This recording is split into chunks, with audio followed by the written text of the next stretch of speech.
a lovely recording of Keith and I coughing. It'll be great for you all. I'm gonna put my mic on mute.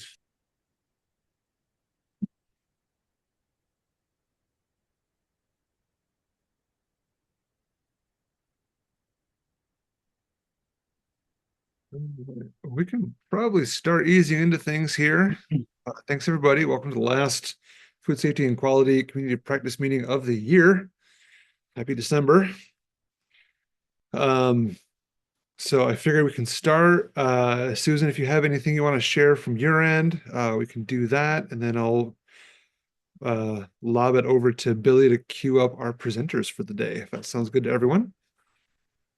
Yeah, sure. Hey, everybody. I'm Susan Lightfoot Shemp. I'm the executive director of the Food Systems Leadership Network. And you've probably been meeting Andrew, who's been opening up the Zoom space over the last year or so in partnership with Phil. And this food safety and quality community of practice is one of four communities of practice that the Food Systems Leadership Network hosts. We recently moved out of the Wallace Center. So the FSLN has been a program of the Wallace Center since 2018. And after a really thoughtful evolution and transition process, we have moved out and become an independent entity under the fiscal sponsorship of a group called Multiplier. So for all intents and purposes, all the activities of the FSLN are continuing as normal. We're in the process of hiring a new team and have a new leadership council that's in place. We have a lot of great work that's happening in the network itself, and we'll continue supporting this space to convene folks around, this food safety and quality and whatever other topics are really important to people. So I just wanted to reassure y'all that if you have the desire to continue holding this space, it will be here for you. Phil and I just chatted about it and really supportive and grateful to Phil for being the steward of this space for a long time. So thank you, Phil, for your leadership with that. And I'm going to drop my email in chat in case anybody has any questions or wants to connect with me directly because I have a new email now that I'm not at Winrock and Wallace anymore. So please reach out if you have questions. And I think the only other thing I just mentioned is that we've got a lot of other opportunities and trainings and things that happen through the FSLN. So if you're not plugged in, please check out the website, foodsystemsleadershipnetwork.org, and follow us on LinkedIn. We're putting a lot of the different opportunities that are happening there on LinkedIn as well. So great to see some familiar faces in here, and thanks for all the great work that you guys do. Susan, great to see you Yeah. too. I'm going to drop a thing that's happening this afternoon too, just in case anybody's interested. Awesome. Cool. Well, Billy, I know we've been talking about this for a few months now. So you want to tee things up? I think everyone should be able to share screen and should be all set with that. So take it away. Yeah, thanks, Phil. Yeah, so I've told my colleagues a lot about this group and how much I appreciate that we have like extension, auditors, not-for-profit, community-based people on the call and just all the different perspectives and how much we can learn from each other. And I've mentioned to Keith and Michelle a few times that infiltration has come up a couple times, and then just like wash water, best practices around sanitizers have come up. And I've seen Michelle and Keith give great presentations, and they have answered lots and lots of my questions about this over the years. And so I thought we would maybe just start with a couple questions. Michelle does have a presentation on backup if we want to dive into it, but we thought we could just start with some questions. I've got a couple, and then we could open up to the room. And if we have time, we could also look at those slides if that feels good to you, Phil. It sounds great. All right. So I think maybe Michelle, I'll start with you, but Keith, I know that you'll chime in when needed and wanted. But I guess Michelle, one, if you want to just say who you are, where you work, and then two, the first thing I was going to ask you about was this like 10-degree, I'm going to put rule in quotes, but like the 10-degree difference when it comes to infiltration and produce and wash water. Yeah, for sure. Thanks, Billy. So I'm Michelle Daniluk. I'm a professor and extension specialist at the University of Florida. I am located at the Citrus Research and Education Center, which is about halfway between Tampa and Orlando. I don't normally sound like this, but I also don't have any exciting sickness, just probably some run-of-the-mill rhinovirus. It's given me a cold, which I always find amusing when it's 80 degrees outside to have a cold.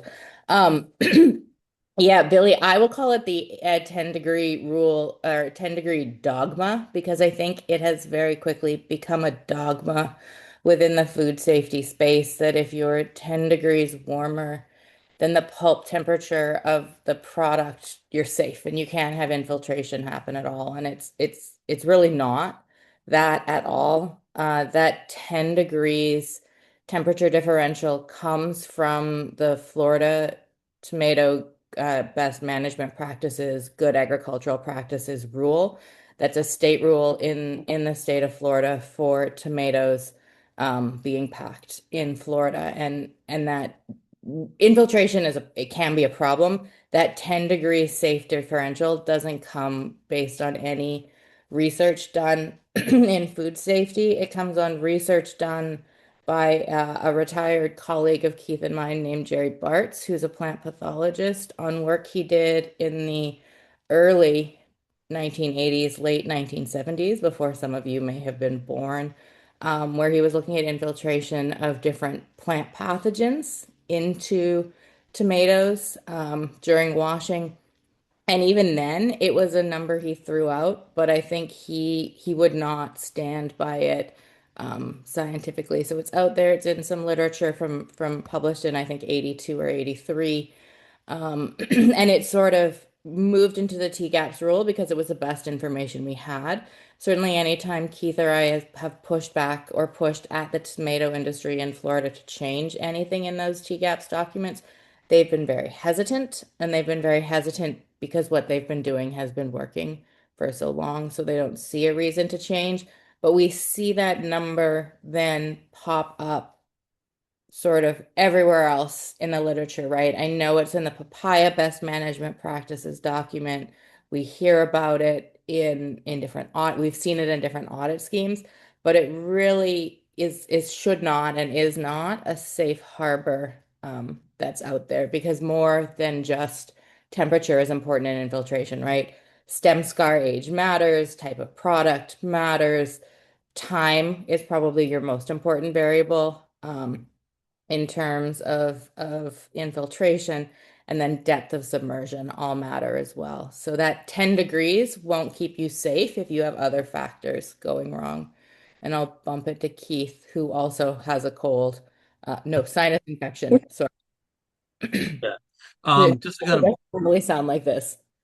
yeah, the again, the research started back in 1980, dealing with bacterial soft rot. And the other factors included not only was there a temperature differential, but there was also abrasions onto the surface, stem scar age, and also depth of submersion. And all that was put into place, and it was adopted when the TGAPS program was being set up um, um, back in the early 2000s. And even Jerry, said again, that was a worst case scenario for plant diseases. The tomato committee picked it up though, because at that time we were having outbreaks every year, twice a year, and the industry was in free fall. So rather than try one thing, see if it worked, try another thing, see if that works, and pinpoint, that rule was written and everything was thrown in there, including Jerry Work. He was on the panel. And it's important too, right? That 10 degrees in that TGAPS rule doesn't stand alone. Yeah. It's 10 degrees, it's less than 2 minutes of submersion, and it's 150 part per million free chlorine in that water. There's a lot of variables in there above just that 10 degrees. But the 10, yeah, and that 10 degrees really was just what he saw. Now, he even tried to walk that back in one of the meetings, but the tomato industry at the time didn't want to go back to the days of the 1990s when there were all these outbreaks. So rather than kind of nitpick what that temperature differential could be, rather than nitpick that 150 ppm chlorine that Michelle just mentioned, or submergence time, they said, no, great, thank you for all the research, but we're not going to change it. We do not want to risk going back to the days of yore and have an outbreak, because the last one, I think it was 2008, this Salmonella St. Paul nearly did them in. So we have provided them with evidence since then that, to the contrary, the industry doesn't want to change. Simultaneously, that 10 degrees just got picked up when FSMA was being written. So it has been there. The origins of that are sketchy at best, and we just happened to be around when that was going on. And honestly, it sucked. And there's really not a whole lot of concrete evidence to support the fact that tomatoes, which don't get submerged, by the way, they float as a monolayer along the top, don't get the hydrostatic pressure that Jerry was exposing his fruit to when he did that original work back in the 1980s. So that's some of the historical background. While it's important, it can happen.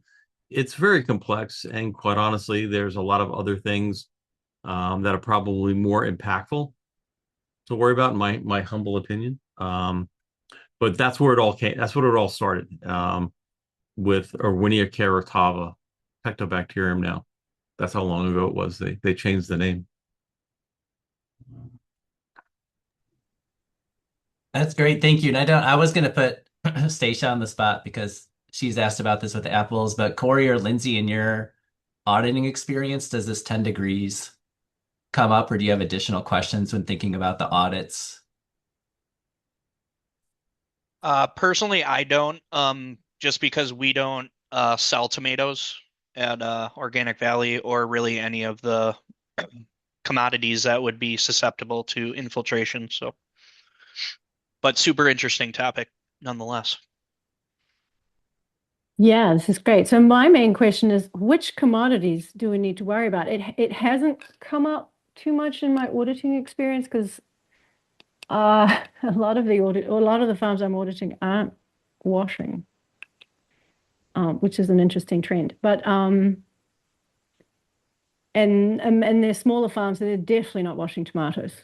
That's just totally unusual. And because of the Jensen situation, very few people are washing cantaloupes anymore. So what other crops? I mean, apples, yes, apples on most decent sized orchards are getting washed.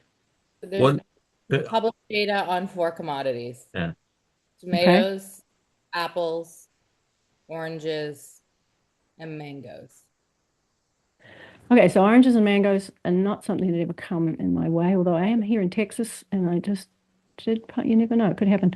But Okay. now I would say that oranges are not going to happen under any condition you'd see in commercial packing.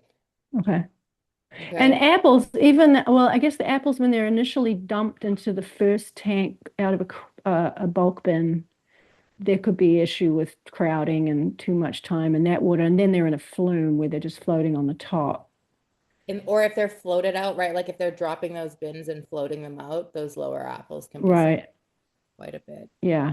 Now, Okay. the 4 datas with published studies in it, when we run this, right, we often will do like hands-on workshops where we'll try to force internalization so people can look at it and see what it looks like and see how hard it is to make happen. We will often use a yellow pepper with a blue dye. So essentially anything with a big open space in the cavity. We can get it into cucumbers, all the melons with the internal space. What else? Okay. Is celery a Summer squash? problem? So celery, that's a different internalization. Yeah. That's Goes into vascular bundles. vascular bundles. That's the same. That's almost like the crisping action like you would see with the leafy greens, right? So we'll get it that way. That is totally independent. It's a different mechanism from any of the other stuff that we've been talking about in terms of infiltration with temperature, pressure, or temperature, depth, and time. That sort of vacuolar suction up in is a different mechanism that's going to happen regardless of the temperature of the water. Yeah, the other thing is that I imagine with celery, but also with most leafy greens, they want to put it into very cold water to remove the field heat and give it a longer shelf life. You will see it too if you ever move sort of into the fresh cut realm, they will do Hmm. where they do it on purpose. Right. Cutting. The other bit of historical history to this is Bob Buchanan was doing work on infiltration. I believe it was during the orange juice debacle, and that was in the late 90s. And he had done, I believe, oranges in literally with dye. And the dye infiltration, as we know, dye will penetrate a lot further. We use that in the PSA training. The dye go into the cantaloupe. That dye will migrate through the cell membranes. Bacteria do not. They get stuck at the surface. That unless you do have a cavity like peppers where you have a lot of air that can collapse and create a vacuum effect. And it's only in submerged because it doesn't happen in hydrocoolers. And we hydrocool a lot of stuff. So they don't worry about cooling, which is the exact opposite where we are purposely putting cold water on hot fruit to remove that field heat. That's not considered a potential for infiltration, only when it's submerged. But it is also not only the papers from Jerry Bart to the 1980s, you got to go to the late 1990s and the work that Bob Buchanan did with infiltration and dye. And that a lot of that also has historical staying power now, because that's also still referenced today as well as one of those things. Well, it's a problem. We even see the cantaloupe with the blue dye again in the training materials, when in fact that's not what happens. So there's a little bit of that stuff that's kind of been dragging around for 20, 30 years now. Yeah, and even like when Keith mentioned scrapes on the surface, because we talk about coming in through a stem scar, anywhere you have a damage on the surface, it can come into. Even on those damaged surfaces where you have a visible abrasion or cut, we still don't typically see movement more than a centimeter or two, right? So just a quarter of an inch. It's not a systemic problem. And it blooms right there at that abrasion, but it doesn't keep going in.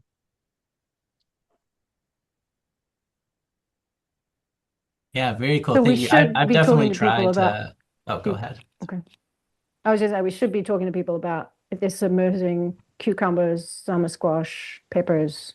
Peppers are less likely, but certainly a lot of people are submerging cucumbers at the very least. Can I ask an apple question? So in that situation where the bin is going in and then it's floating out, is there a recommended amount of time?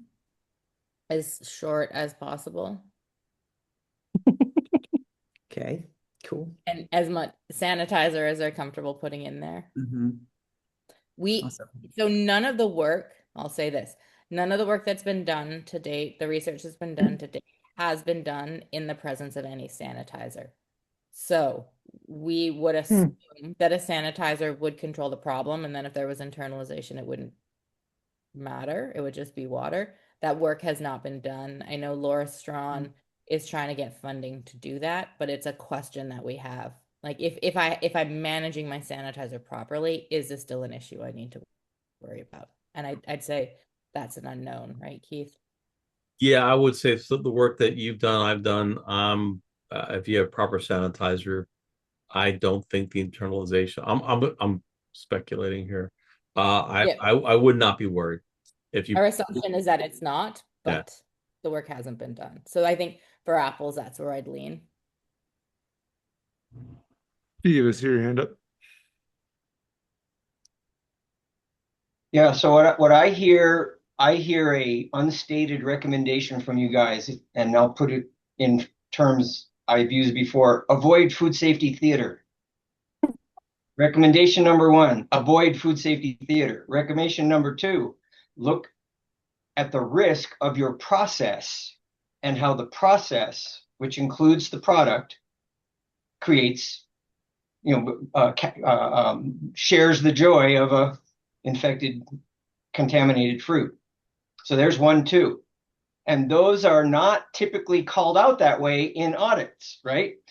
So even in Harmonized GAP, when we were going through the creation of that standard and saying, what should we do about temperature control for safety? The answer was avoid it. Because there was nothing conclusive to say, if you do this, you are now safe. And that's what we all want. We want a one-stop answer. Sad news here. We don't have it, right? So what I'm wondering from you guys, could you give us a picture and maybe help us frame it up in a conversation of what that step-by-step risk assessment could start to look like, where we would still at the end of it say, wow, we do have some vulnerability as a result of how we use water post-harvest. Now, what are we going to do?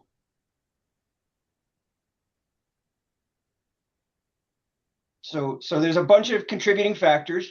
We would want a step-by-step approach, systematic approach. At the end of it, we would rank our use of water, sanitizer, commodity, time, and we'd say high risk, low risk, medium risk. And we would be able to so-called defend our risk assessment in so doing. And then hopefully lean into some real science, which is why we got you guys here. What would it look like to start to isolate those different contributing factors and get some answers instead of defaulting to a theater type of scenario like the tomato industry had to, and replace it with something factual? And let's set aside the fact that we're Americans now and we aren't bothered by the facts as much as we used to be, and that makes theater more important again. So just for the joke of it, had to throw that one in there. Back on mute.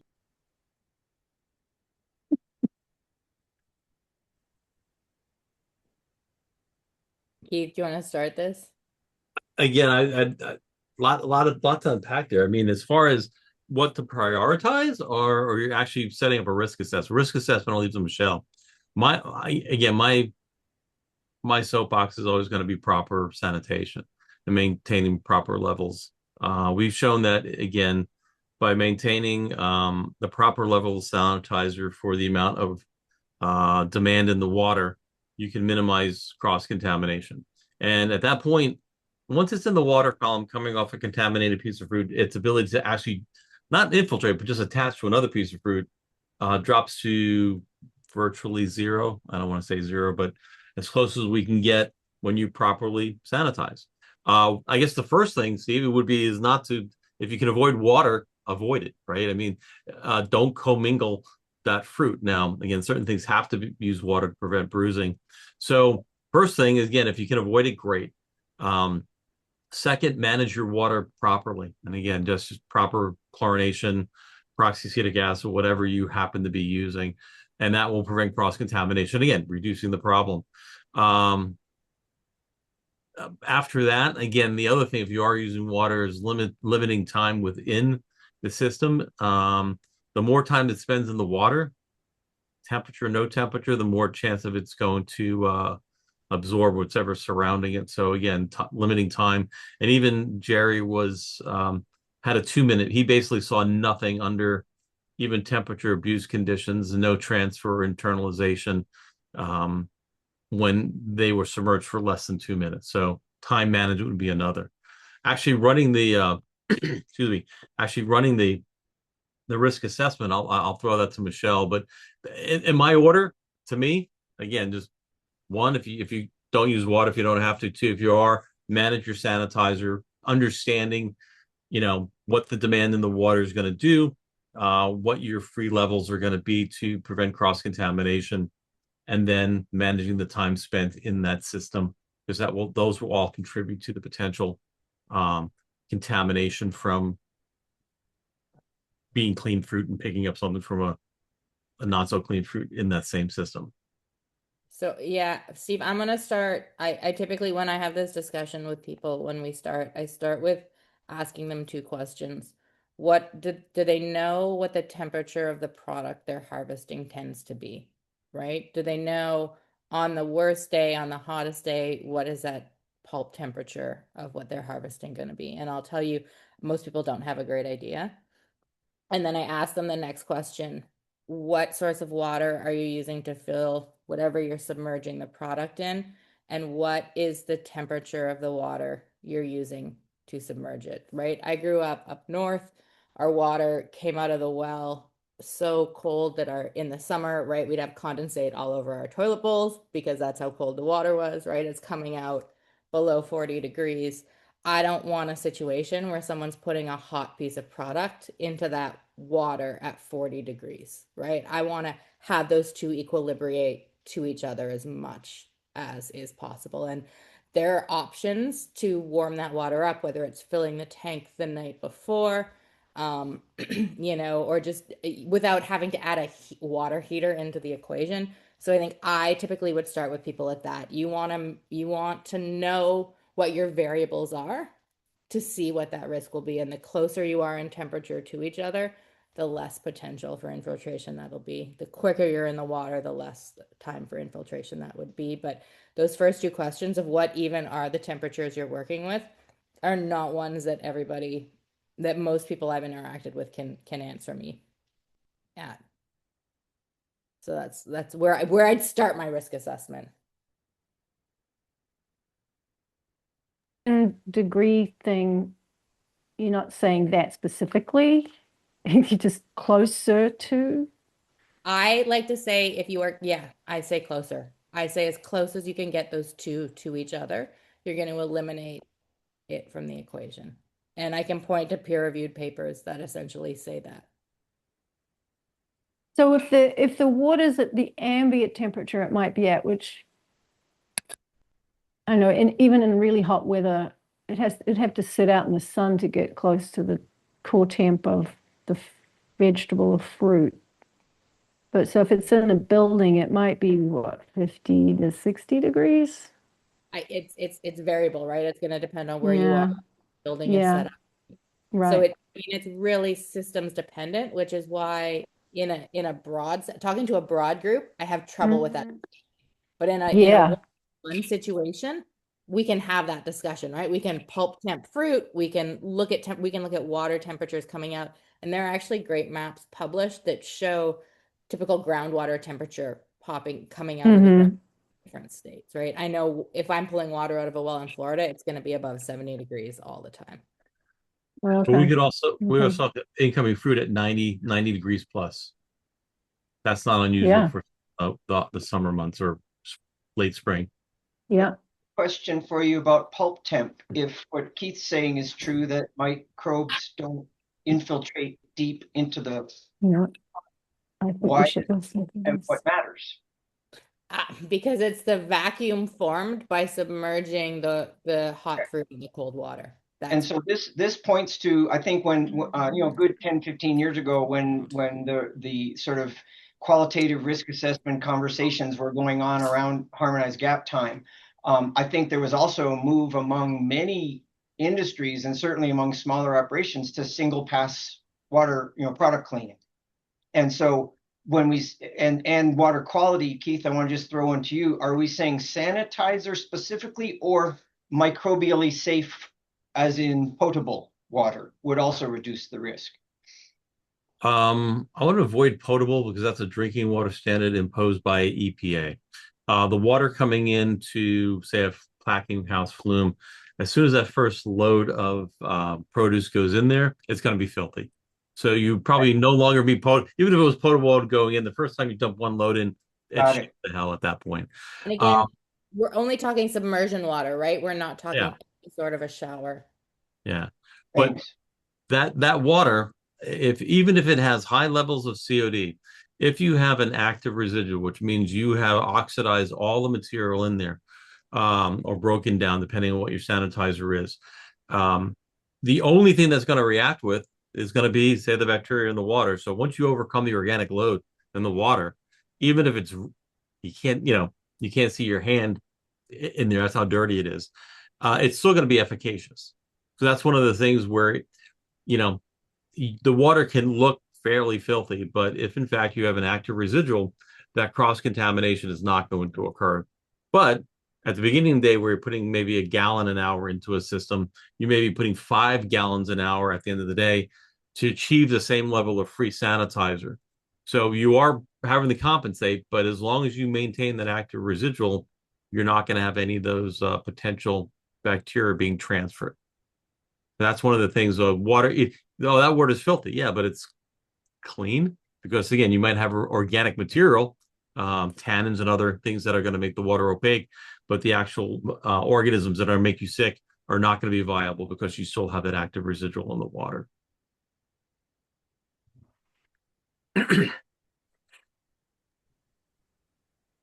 And yeah, thank you for that. That might be a good transition, Michelle and Keith. We talk a lot about sanitizers in wash water and how the labels say add this amount of sanitizer to wash the produce. And do you have just any advice or best practices about how to understand that and maybe just starting with like the baseline of like why we're adding the sanitizer into the wash water? Want me to start, Michelle? This is all you. I will just nod. Sure.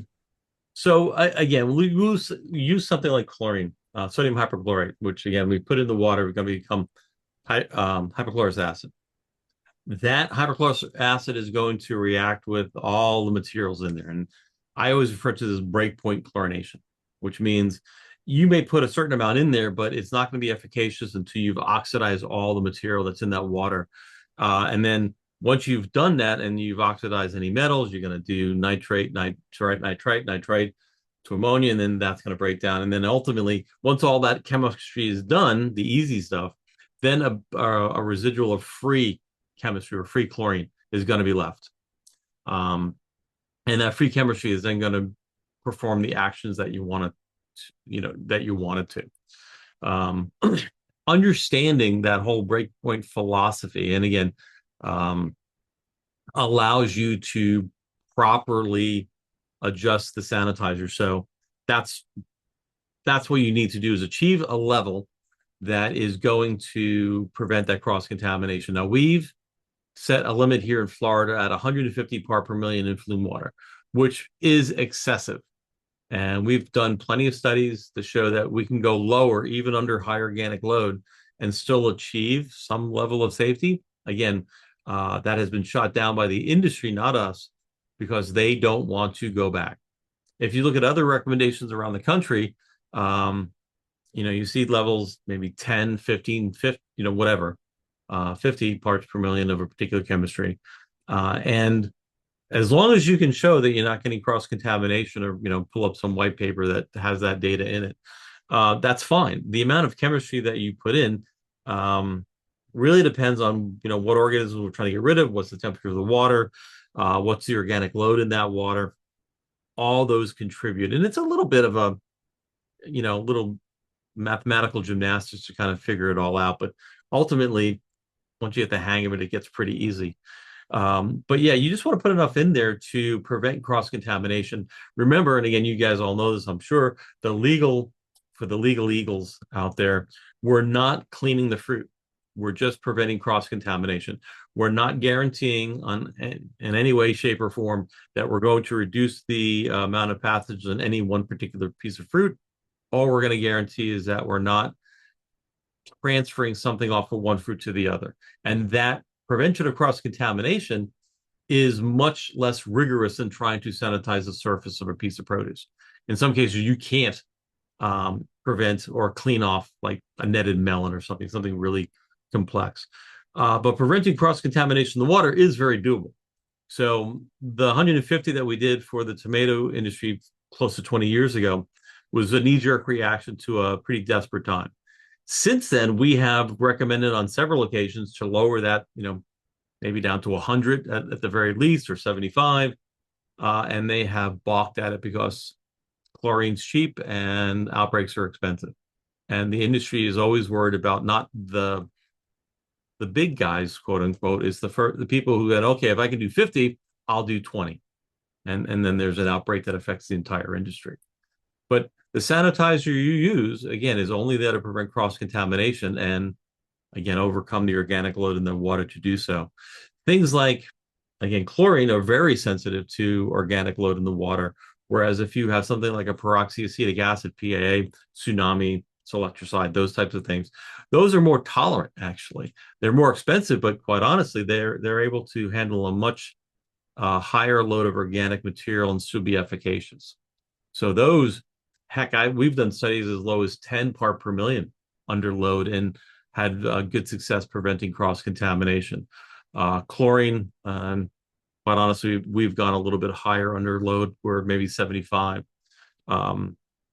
Difference is that PAA is just a lot more expensive. So a lot of people still rely on chlorine, which my guys tell me that, to process, I think, 1 million pounds of fruit, which is about 3 million pieces, at some of the bigger packing houses, like $300.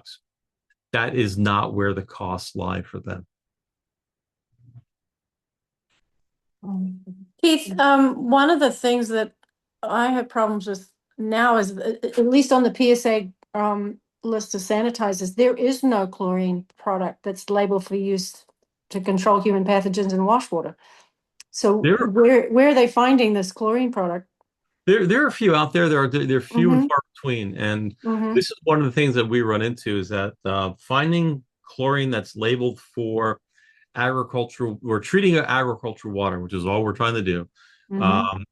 At 150 part per million becomes problematic because and this is where I have a little bit of issues. The labels that we see, which are basically defined on EPA regulations, are designed to test the ability to inactivate a certain pathogen on a stainless steel cylinder in a given amount of time. And that's how they say, oh, this is certified if I use it. And yes, what you see, use that, whatever, 25 ppms for 45 seconds.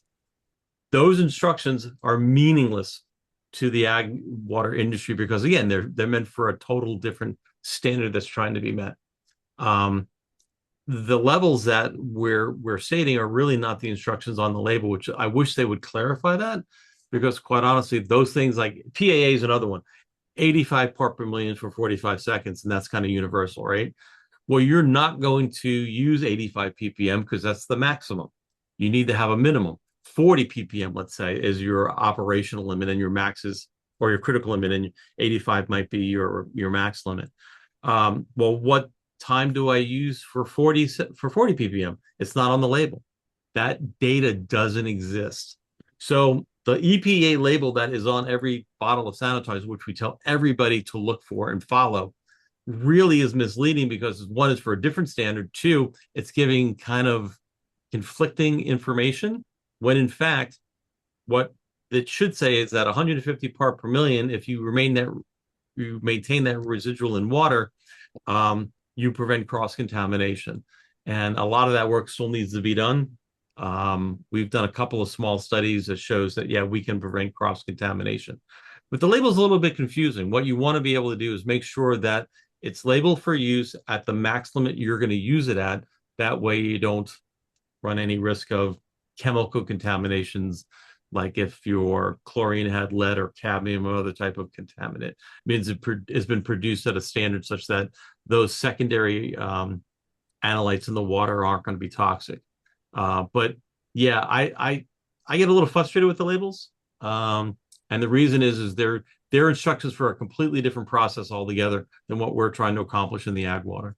And can I just double down on that frustration? I get a little bit frustrated with PSA and with FDA on this for their insistence of the term human health, pathogens of human health concern, right? If something is labeled to treat bacteria, that's what the majority of these pathogens of human health concern are. So they are within the label requirements. And for the entire previous history of the produce industry, we've been using them no problem for this purpose of presenting cross-contamination by controlling. And now all of a sudden our goalposts have moved forward to pathogens of human health concern, and we've essentially put a monopoly into one company that's been able to make that claim on their label. Yeah, it pisses me off.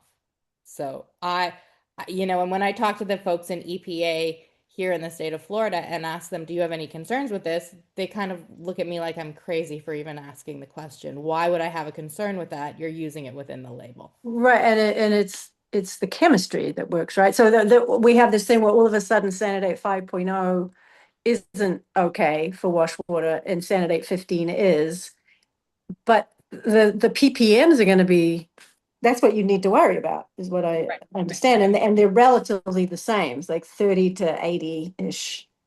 I think it's 27 to 96 for 5.0 for pathogens not of human concern. Bacteria. Bacteria, yeah, right. The diagram that includes a smaller circle that are these human health concern. Yeah, it's like we've taken an already complicated and frustrating area and made it more complicated and more frustrating and more difficult to comply with. And I wish I could understand why we've done that, but so the paradigm that I exist in is I tell people if it's labeled to kill bacteria, you're in the good. Yeah, good. I'm And going to say safe. Michelle told me that. Okay, good. Yeah, Michelle told you. Not that means anything, Yeah. but I will argue that point, and Keith will stand behind me to Oh argue. yeah, so Michelle and Keith told me that. Okay, good. That And- might make things worse, though. Yeah, that doesn't make things better.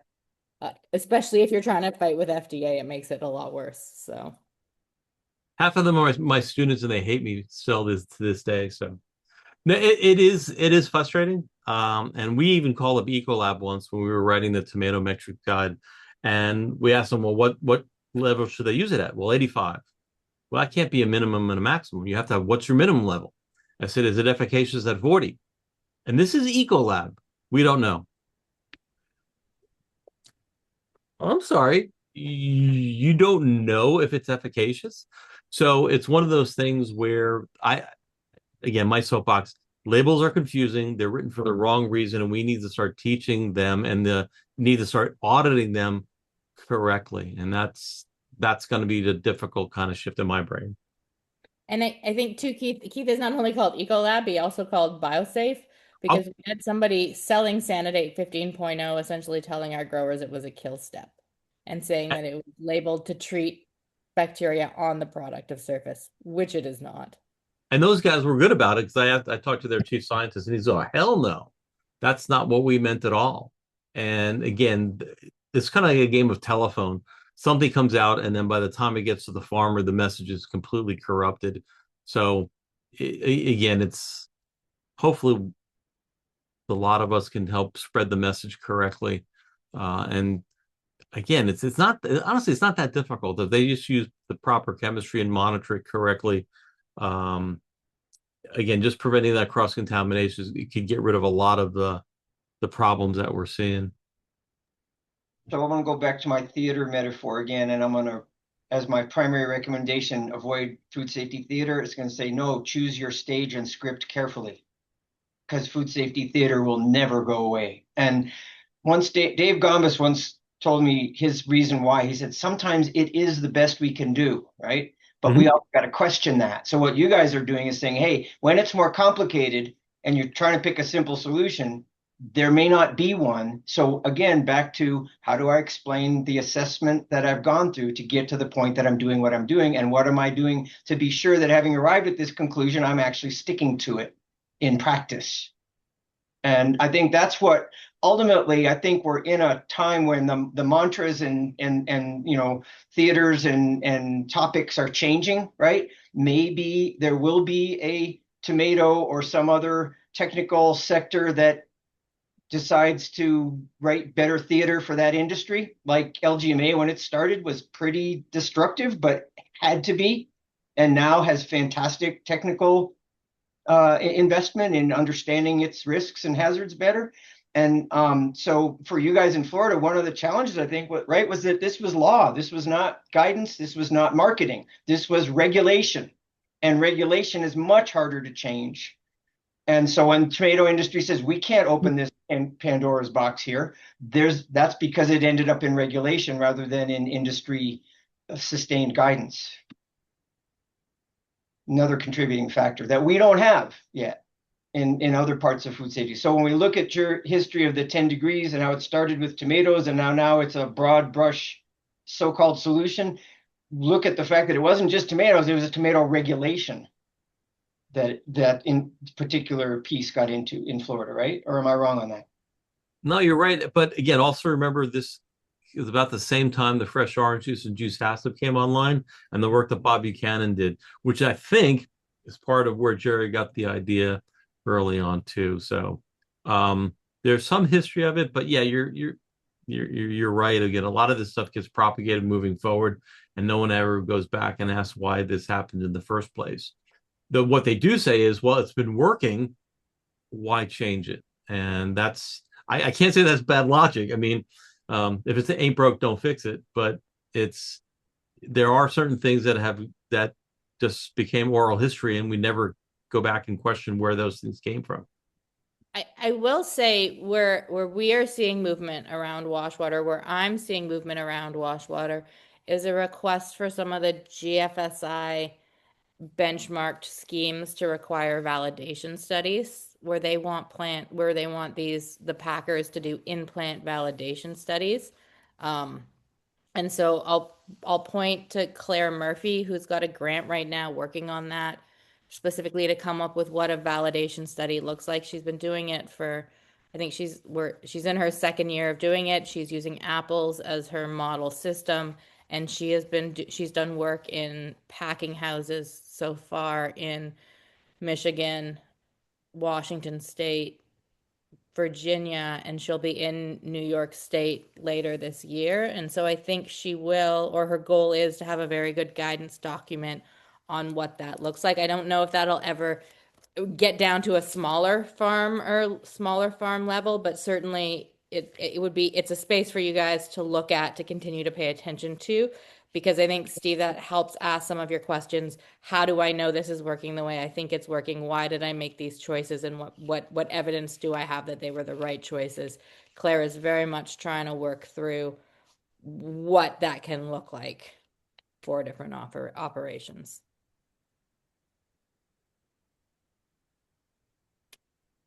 Keith, I think you were involved in some of Claire's early discussions on that, weren't you? Yeah, again, just echoing what you said. There's going to have to be a lot of work if you want to go back and validate all of this. So again, a lot of this is just, it's been working, don't mess with it type of mentality. And it's going to be different for every commodity. Yeah. And it's going to be different from different regions. And I know they're fixated on that when probably they should fixate on the amount of culls that make it through the system. I think, which are a hell of a lot more problematic than the temperature differential, or the sanitizer level in the waters is much more impactful than the temperature differential, in my humble opinion. What's frustrating to me is we seem to be cutting all the funding for all the education for farmers when it comes to these topics, and it's only getting more complicated at this point. So I think it's the exact wrong time to be pulling funding from that education piece. We're not going to disagree with you there. I will say Laura Strawn at Virginia Tech just had a grant resurrected from the grave. I call it the zombie grant, to develop training materials on post-harvest water use. So watch the space around her in the next couple of years, as well as I think she will have some good training material documents out there related to post-harvest water. But I agree that cuts to education are less than ideal for where we are. And part of it too, we did, the folks at Cornell and the folks here at Florida did an advanced PSA. I don't know how many people participated in the advanced PSAs that were run. A couple of people, yeah. We spent an inordinate amount of time just talking about chlorine. I know. I'm the blame for that one, but even with those, we're only reaching 15 people. And to spread that message, we would need a lot more boots on the ground and a lot more time. So according to your point, cutting education is, I think, always a bad idea. But I'm not a politician, so I don't know how such things are done. But yeah, I completely agree. I mean, I think it's nuts. I think the beating down of PSA is crazy. I think any opportunity to provide information to whether it be large or small, medium-sized farmers is always a good thing. It's always going to play out in the public space. So yeah, I don't putting as much stuff as we can online to kind of help those folks get to that information as needed. But yeah, cutting education is just, I don't know. Penny wise, pound foolish, I think the saying goes. Yeah, and my biggest issue too is I deal with the majority of the growers we have are from the Amish community. So, they're not going to be getting these supplemental resources that are great, but they're not going to be getting those online, so. Hey, could we go back to the washing of greens? And I understand the difference between crops that have a cavity that could suck water in. Will you say, Michelle, that there's a barrier to the bacteria, like the water may go in, but the bacteria doesn't?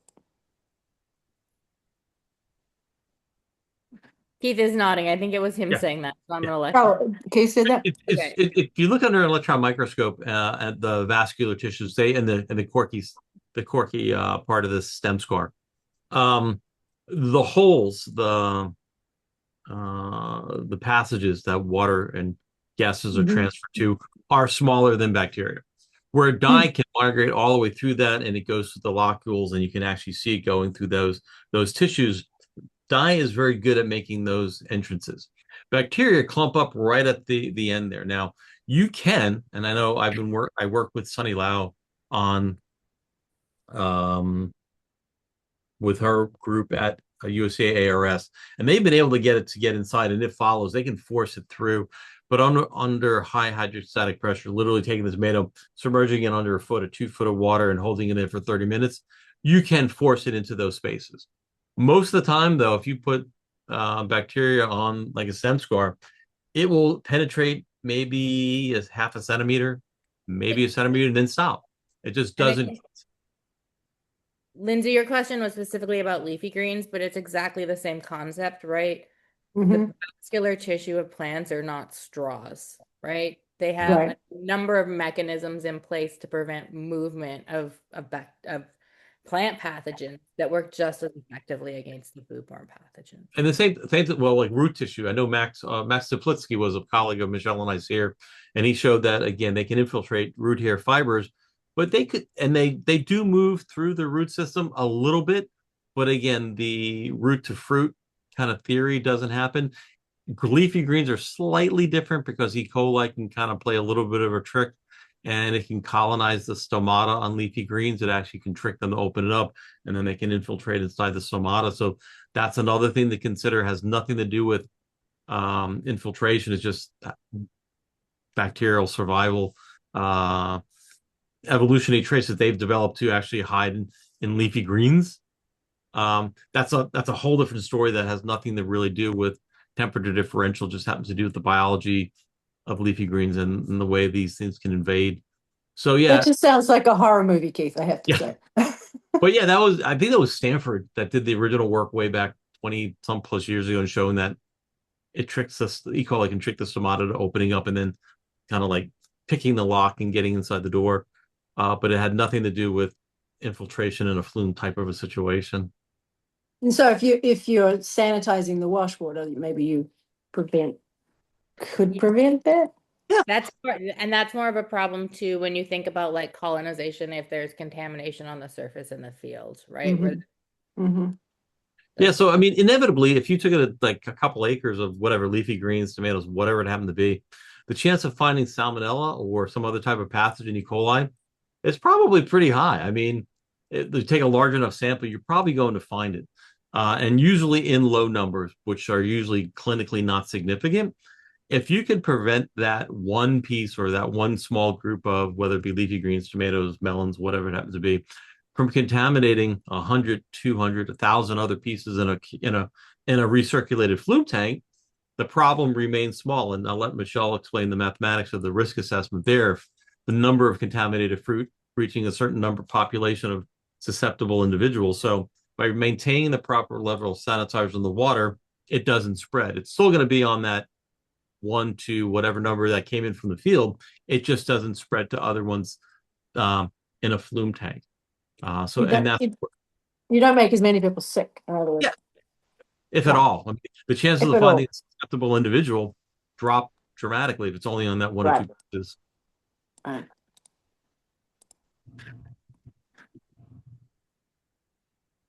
Billy, I see your hand up. Yeah, well, I just want to let y'all. So I had a couple of things I've learned.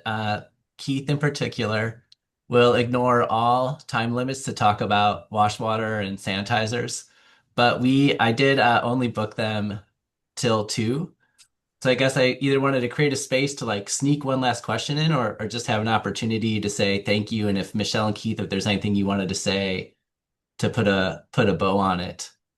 So I can make sure just to, if we need to, respect your time and your heart out at 2 o'clock. So The one thing we didn't get to that I had hoped to talk about was about turbidity and the idea around 300 NTUs being a safe harbor, because we see it in guidance documents and and audit schemes.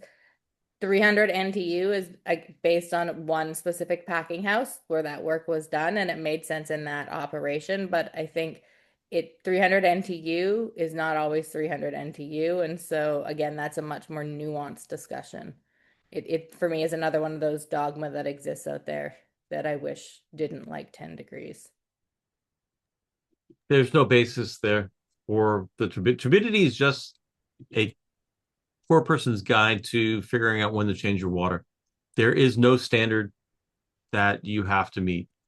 Again, it was just a number and it has been picked up by people as an absolute. There is no, it has nothing to do with, as long as you maintain that active residual, 300 NTU nephelometric turbidity units is really, I don't want to say meaningless. It's just, they're misusing what it was intended to be used for.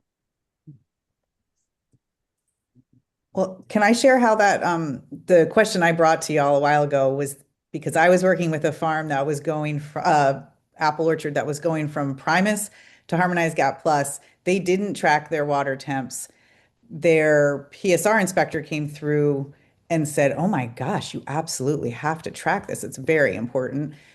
Deal with it by next year." And they talked to another really big orchard and said, who has Harmonized Gap Plus and Canada Gap as a way to deal with their buyers. And they were like, absolutely, you have to track your water temp. And so I brought it to this group saying, I'm not finding this. Everything I'm looking at, I'm not seeing like the right answer. And Laura Strawn did end up sending me some great, an amazing email. It just took a little while. But when the PSR auditor came back, the PSR inspector came back, she totally walked it back. So it was nice to see that there is some education out there in the sense that like she was like, oops, I did say that last year because that's what we had been told. And now we have been told that that's not as critical as we thought it was. So I thought that was just, I just wanted to let you guys know that your education is getting through.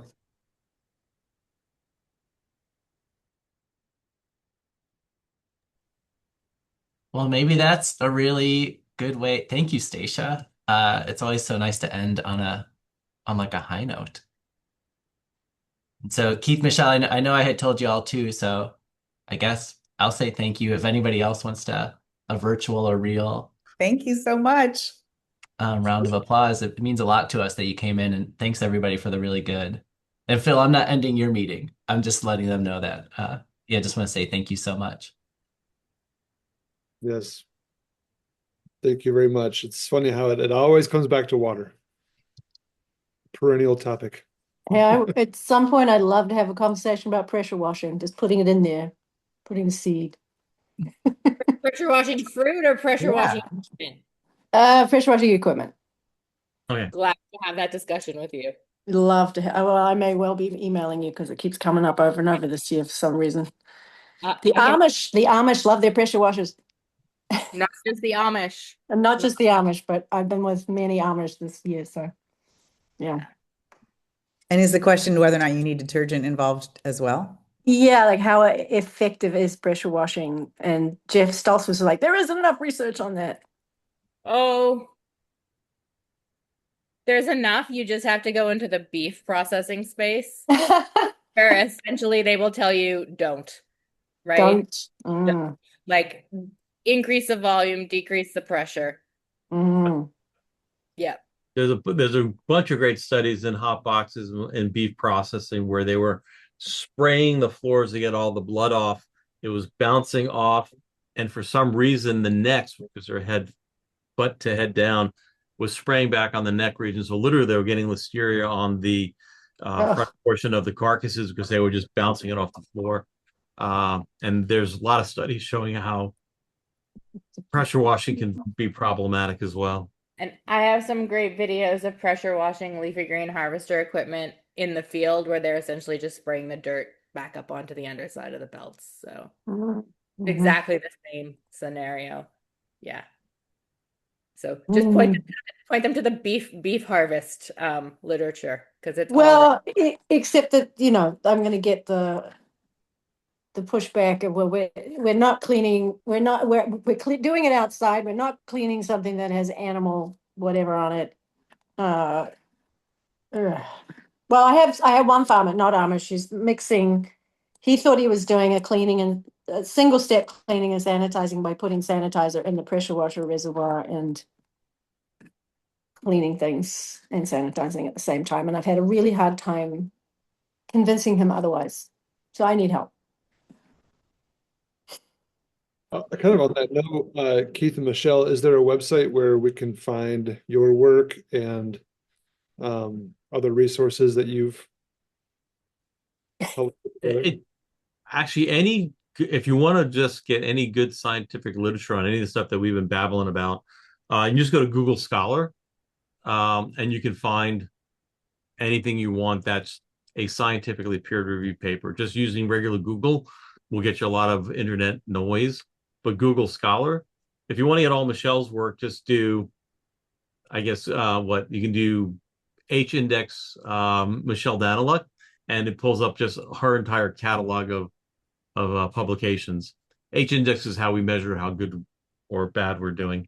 But Google Scholar, again, if you want to do pressure wash, E. coli contamination, beef processing in Google Scholar, you will find those articles that we're talking about that, again, are probably 20 years old. So Google Scholar is really good. You can sort by year, like anything from 2020 forward, particular pathogen, pressure washing, produce contamination.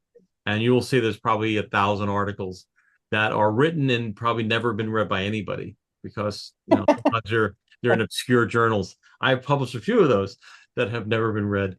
But yeah, it's all that stuff exists online for the most part these days, and you can probably get it through. There's Google Scholar. Billy, thank you, Billy.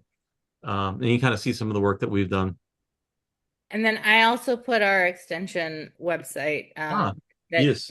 Taylor O'Bannon, our colleague here at UF, runs for us. So I don't know if I don't think our peer-reviewed projects show up there anywhere, but it's there for you. Or you can just ask Billy and he can ask us because he has, access to Keith right across the hall or right up the stairs most of the time. Or I can just give you Keith's cell phone number. You can also Google Keith Snyder, Judge Judy, which I recommend, 3-part series that you should absolutely watch. Not me. My doppelganger. All right, sounds like we have a January topic now. Mm-hmm. I will be in New Zealand. I will zoom in from New Zealand for that. For Judge Judy or for pressure washers? Both. Both, okay. I just had two couples of friends who independently were in New Zealand the past couple weeks. Oh, it's a good time of year.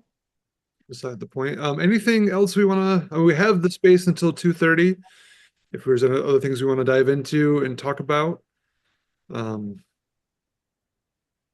no pun intended pressure to stay if you don't want to. Can I throw something in on the training topic? Mm-hmm. So as we look at a paradigm shift that we're in the midst of, which is also masquerading, that's what's underneath the chaos of defunding all kinds of things instead of adjusting them to new realities.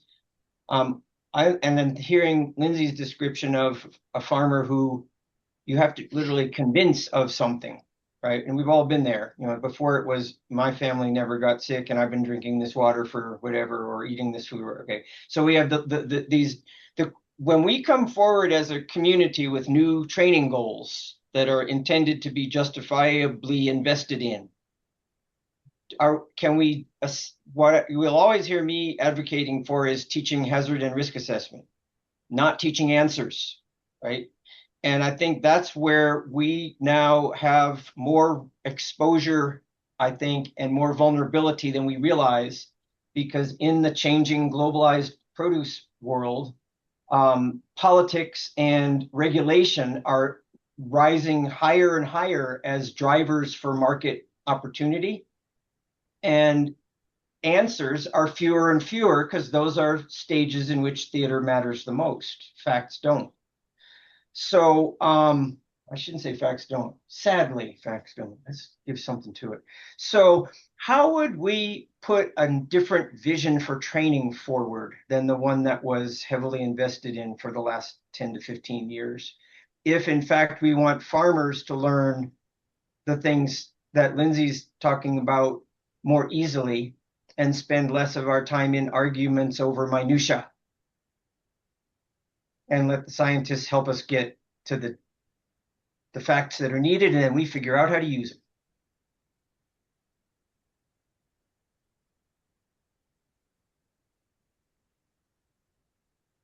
Oh, Good question. silent.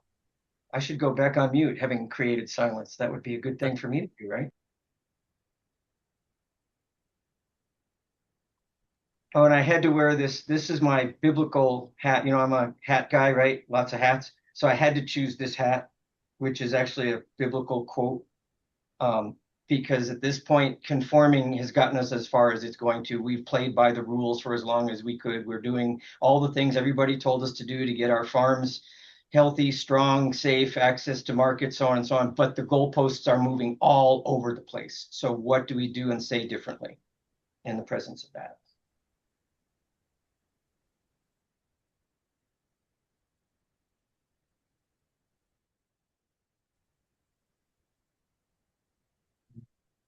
I guess, I mean, my thought would immediately go to, are there any, and do your question of how do we develop training to reflect that?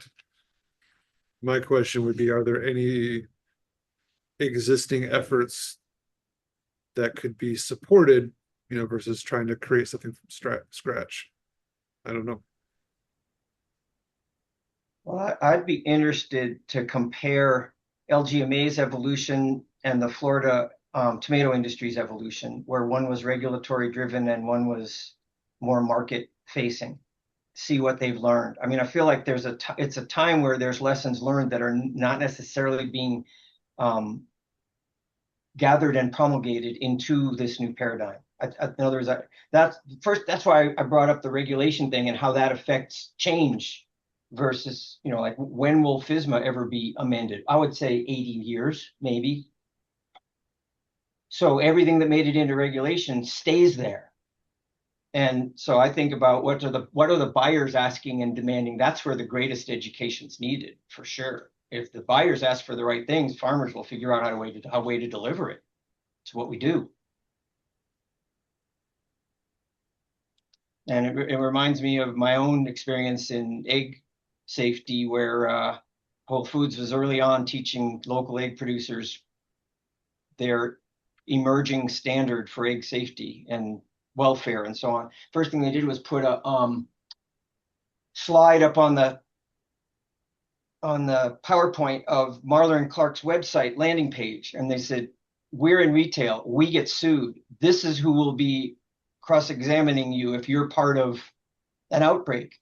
You have to be credible at that time." And they went on to talk about what made a person who was an entity that was part of an outbreak, what made them a credible witness. They said, all we ask is that you be credible witnesses, because it's going to happen. Something bad's going to happen you're going to be part of it, or someone's going to be part of it. How do we help you be credible? Now, that's a particular retail slanted viewpoint, pretty pessimistic, yeah. But in some ways, not far from the truth. So when the Florida tomato industry says, we got a regulation in place, we're following it, we did this, we're safe now, we're indemnified. When industry and voluntary organizations take stuff on our own, we are not protected that way. And that's the trade-off, you know. But we're aiming for a higher goal, I think, when we take it on ourselves and keep it that way for as long as we're able. But I just don't know where we go from here in a globalized, politicized, regulatory focused power structure, where we are in the place of the least power and the least influence on regulation. And in fact, we've built our businesses on exemption as a regulatory strategy.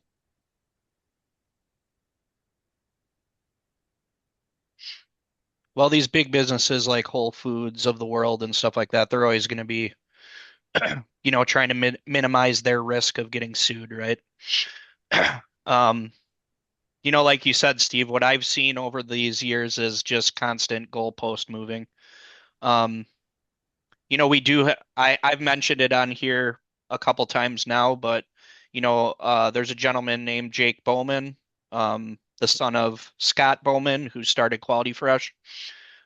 He's really talking to a lot of these buyers, the Whole Foods of the world, a lot of people in industry, and trying to, fight, especially for small growers.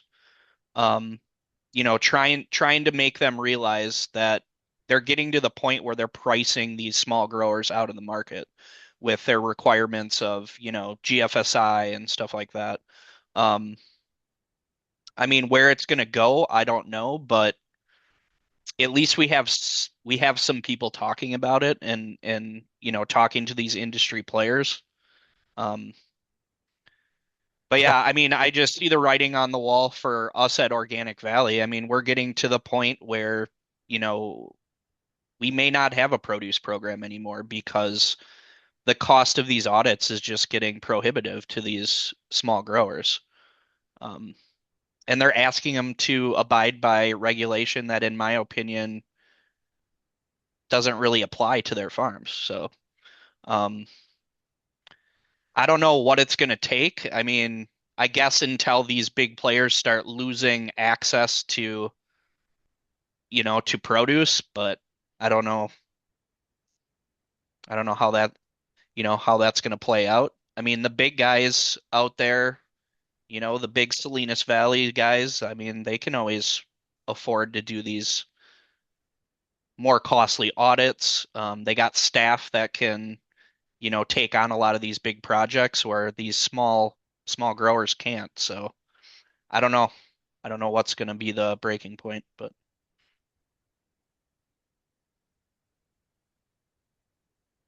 Thanks, Billy. Saw you wave.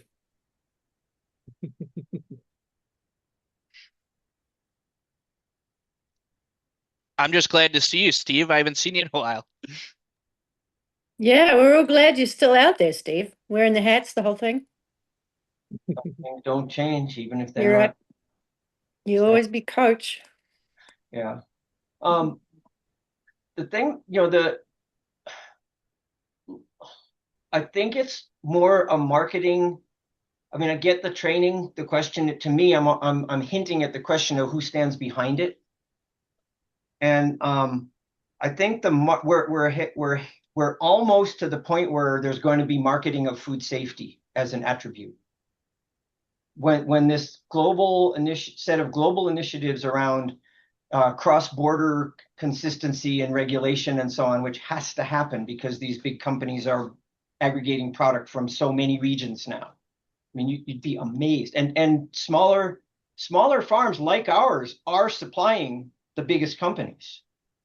So what they're heading towards is, AI, robot, blah, blah, blah, got that. Humans are obsolete, got that. How can we minimize humans, got that. That's always been going on. But more importantly, our food is safer because of our technology or because of this. I think that's the most dangerous. And we stayed away from that. We never, in small scale, short supply chain produce, we never, consciously and consistently tried to say the food is safer. We might have said the risk is lower because we can make less people sick. That's true. So there's some interesting parsing of the language ready to happen that I think is potentially valuable to the globalists if they would decide to learn it. And that's what we have when we say we're in the conversation with the big buyers. I think the question is who at the big buyers. And it may not be their food safety people anymore. It may be their government affairs people. It may be their lawyers or the people who have to settle out of court to keep it from being publicity because it's cheaper to settle than it is to be on the front page for the wrong reason, et cetera, et cetera, et cetera. I was bringing up the theater thing, no joke. And we're pretty good at that now. We have our own version, farmers markets are mostly theater. I mean, let's face it, that's where we get double the money, is because we're good actors and actresses, but we are also farmers. That's what makes it credible. So helping the farmer learn the new rounds of wordings. We used to have to say no one should get sick from eating their food. We knew it was impossible, but we had to say it. I don't think we have to say my wash water efficacy is based on an 85 ppm chlorine, blah, blah, blah, blah, blah, blah. I don't think anybody gives a crap. But that's why I was talking, how do we assess the risks in our particular processes, our particular operations? So I'm always the fan of accepting qualitative risk assessment and the language associated with it until we get more quantitative.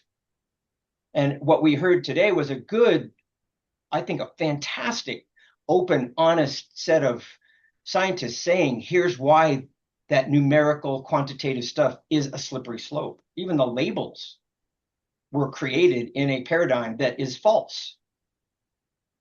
Well, and we saw that, right, with the 91-20-day rule, right? I mean, that's also getting kind of pushed back now. And well, it was from the get-go. It was known that it meant nothing about food safety, but it was the only standard around, just like EPA's drinking water standard. The only standard around. So that's all theater. It's the best they could do, and they had to do something. What's our version? What's the best we can do? Because we got to do something. Yeah, Corey, what is the best version for that? Because I'm still using 90, 120 day because I don't have. I mean, we I'm all in the are, vacuum right? there. We all are. Yeah. Well, look, we were promised with FSMA a scientific study on, raw manure versus compost and blah, blah, blah, blah, blah. And it's probably never going to happen because now they realize it's impossible. There is no. Yeah, I mean, USDA, before the pandemic, USDA was collecting samples all over the place and was about to do a study, and we haven't heard anything. Our Wisconsin DATCAP auditors who do the PSA audits have been doing some phenomenal work with water testing around the state and taking samples from, the points of use, showing the difference between taking a water sample from the well as opposed to at the end, and how that system can actually introduce a lot of contamination into your system. And those are things that I'm going to be bringing up in our grower trainings and stuff like that this year. There's good work being done. It's just, how do we get the information out? And now that all of this training seems to all be getting defunded. I mean, I sit as the vice chair of the Wisconsin Produce Safety Advisory Council, and I don't even know what we do anymore because there's no money for training. So it's like we just meet quarterly to talk about this stuff, but what are we actually accomplishing now? Well, this may be an unpopular way to say it, but I feel like the PSA carpet bombing has run its course. We've mostly survived.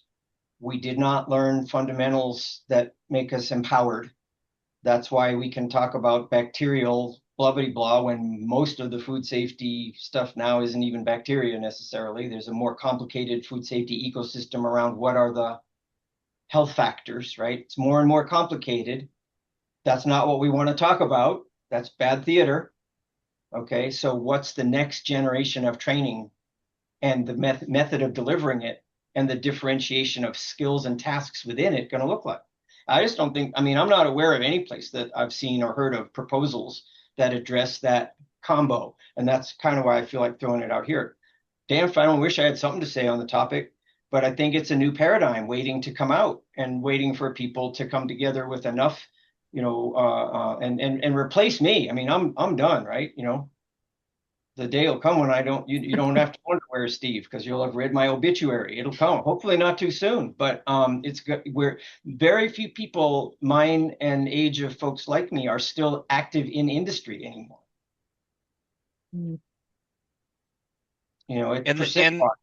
And quite honestly, the sad part is people like me that still have, some gas left in the tank are just getting frustrated with the whole thing. Yeah, well, if I could make I can tell you at the merger of Produce Marketing Association and United Fresh for our sector was not a good thing.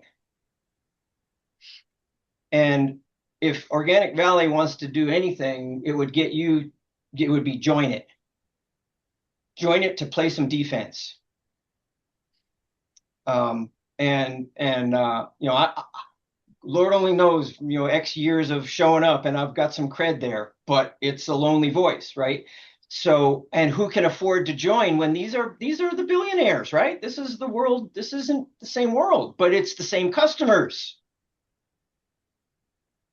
And oddly enough, it is not that different among the farming communities around the world.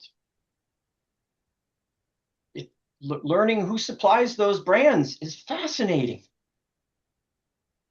So that's what my only pitch is. And I went to them, I said, okay, we need another class of membership. We need this, we need that. They're like, maybe we don't want you guys in the conversation. Uh-oh, now we're in insurgency again. But OV is a big enough player. OV could say, of course we have to be part of the International Fresh Produce Association. If certain things don't change, we're out of the produce business, unless that's what they want. And being honest, you know me, I mean, I had that same conversation with them about eggs, or tried to years ago. Is it a dairy co-op or is it a other foods as well? So that's your challenge.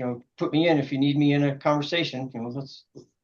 And whoever Adam Warthison is talking to is in the government affairs side. We need to know who he's meeting among the produce industry people as he does his job for OV as a whole. That's a given. But I think the community-based organizations and the smaller businesses, we don't have connecting points. There's I'm trying to think anybody else like OV that has that. And, the whole food system transformation world is not going to be at the table with the globalists where they're doing their marketing, where they're figuring out how they're going to sell culture of food safety. How are they going to sell your food? We used to say the American food safety system is the best in the world. They're shutting that talk down. It's not true, but they'd say it anyway. So they're looking for new mantras, and it's a global mantra, and it's about health and access to produce. Sounds like our story. Starting. Oh, you got a new one. Okay. Yeah, I mean, we definitely have a unique situation too, where we kind of snuck into this billionaires players club by being a farmer-owned cooperative. We just happened to get big enough as a farmer-owned cooperative that we have sales in the billions that we can talk to these people. But to be quite honest, I'm not sure if any of the talk that the Adam Warthisons of OV are doing about produce. I mean, it's very dairy centric, obviously.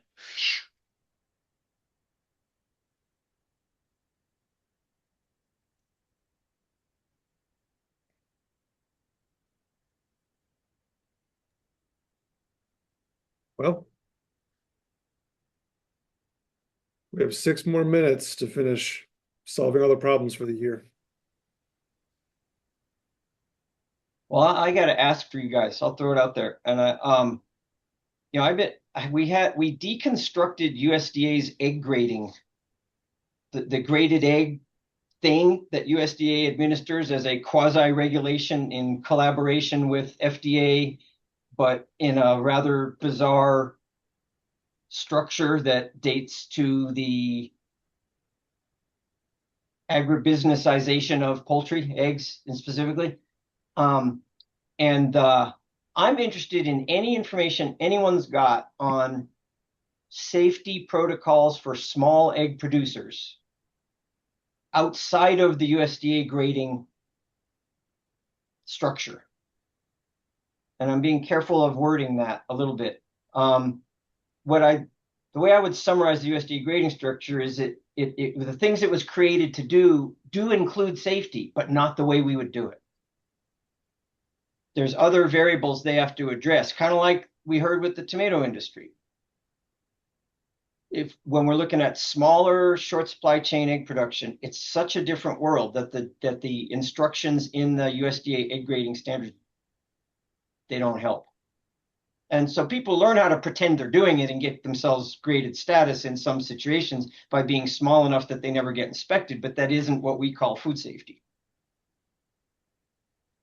So I'm just looking for any leads, any ideas, and I don't know if I can bring anything back to you in this group as I work on it here in the next few months, but happy to, if it becomes an open question where we realize we have no answer and we want to bring it as a new topic, then let me know. That might be over time something I could bring. Steve, have you looked at the Pennsylvania Air Quality Assurance standards? I think that was some of the research we did a couple years ago. I think it included that one. But yeah, and that's a voluntary thing, right? That's what we're looking for. If you can send me a link to it, I'll make sure. I've seen. It's a while. I'll see if I can find it. It's a while since I had Well, to we think did the about same it. thing you're talking about. We Google stuff and we see where it leads us, and half of it's Yeah. garbage. I mean, or gone so far Right. down anymore that you can't even find it, even though your brain tells you it was once there. Well, that standard is still active, so it's got to be out there. Yes. That's okay. It'll be buried in my Dropbox probably.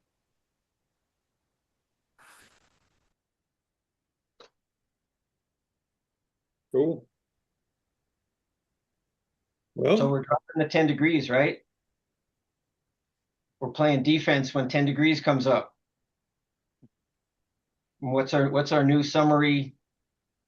That was so convenient. What are we going to have in its place? I mean, I heard it's more than that. It's like as close as possible. Exactly. Sanitizer. As close as possible and concentrate on your sanitizer. And immersion time and Cleaning don't and crowd sanitation the protocols. project. Yeah, what do you sanitation yeah, exactly. All of these things. It's not just temperature. So that sounds like playing offense to me. Exactly. See, I always have the theory is if you're getting stuff mostly right, you can defend the things they want to argue with you about. You can kick the can down the road and come back. Meanwhile, business as usual, right?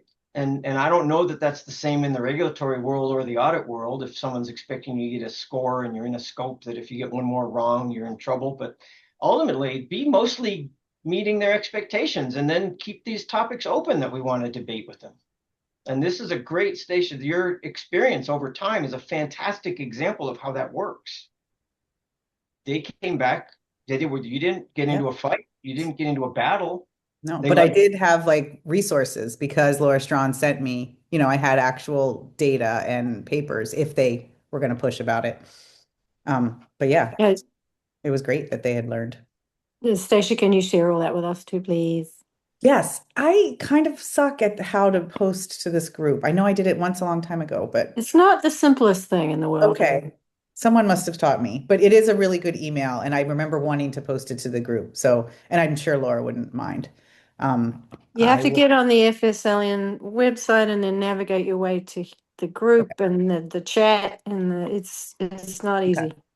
If I haven't done it by the time we gather in January, I will then.